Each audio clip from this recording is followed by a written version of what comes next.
વ્યક્તિ પોતે પોતાની આદતો નક્કી કરે છે. મારે કેવી ટેવ પાડવી મારે નક્કી કરવાની. મારે કાલ જાગવું, ત્યારે શું કરવું, શું ન કરવું, શું બોલવું, શું ન બોલવું, કેટલું વાંચવું, કેટલું ન વાંચવું, વાંચ્યું કે રમતું કરવું, શું કરવું, આ કોણ નક્કી કરે છે? આપણે પોતે. વ્યક્તિ પોતાની આદતો નક્કી કરે છે અને વિચારો એ આદતો તો આપણું ભવિષ્ય નક્કી કરે. કોણ હું બનવાનો છે કેના પરથી નક્કી થાય? એમની ટેવો પરથી. કની? વ્યક્તિની ટેવો પરથી. તો તમારી ટેવો સારી પાડવી જોઈએ કે ન પાડવી જોઈએ? જીવનમાં સુધાર કરવા જેવી વસ્તુ કઈ છે?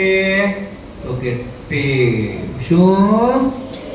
સારામાં સારી સવારથી લઈ સાંજ સુધીની ટેવ વાળું પત્ર તમને આપ્યું શિક્ષકોએ. આ તાળી પડવી જોઈએ બા, તમને સરસ મજાની મહેનત અને તમે આવી દિનચર્યા આસપાસની સેંકડો સ્કૂલોમાં આંખો મારશો મળશે નહીં. આ અનુભવના નિચોડથી બનેલી દિનચર્યા છે કે અને એનો જે અમલ કરી લે ક્યારેય પાછો પડે નહીં. તો કેવો સરસ મજાનો વિચાર છે.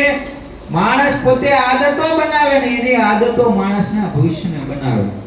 સમજાય છે? સમજાઈ જાય તો કામ થઈ જાય. પણ 3 શોખ હોવા જોઈએ વ્યક્તિને. 3 શોખ. ક્યાં?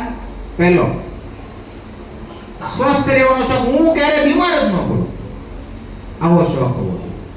શોખ પાડવો હોય તો આ પાડવો. હું ક્યારે બીમાર ન પડું, ખાવા પીવાના ફરવાના નહીં, એ તો બીમાર પાડે. બીજો શોખ છે અદ્ભુત શ્રદ્ધા અને વિશ્વાસનો, કે મને મારી શ્રદ્ધા મારા ઈશ્વર ઉપર એટલી બધી છે કે વાત ન પૂછો. એવો શોખ હોવો જોઈએ કે હું ગમે ત્યારે મારા રામનું નામ લઈ શકું, હું ગમે ત્યારે ધ્યાન કરી શકું. આવો શોખ હોવો જોઈએ.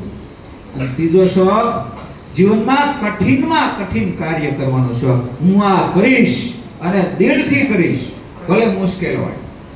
આ 3 શોખ હોવા જોઈએ કે ન હોવા જોઈએ? અને આ 3 શોખો સાથે તમે દોસ્તી કરી લીધી તો આપણું કામ અને નામ બંને બની જશે.